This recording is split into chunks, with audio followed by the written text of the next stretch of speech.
This is a bushingfix.com installation video. You'll start by removing all of the old bushing from the cable end and taking note of the direction that the bushing was installed.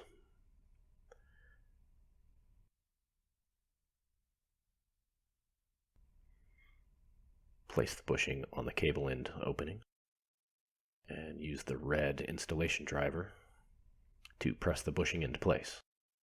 If you can't do this by hand, you can use pliers to make it easier. Shouldn't require a lot of force. We'll locate the shift lever pin, and if it's an interior shift lever, you can use a small amount of grease.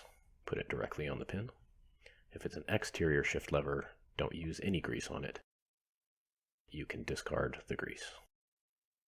Put the cable end over the shift lever pin, snap it into place, test the installation, and that's it. Thanks for watching.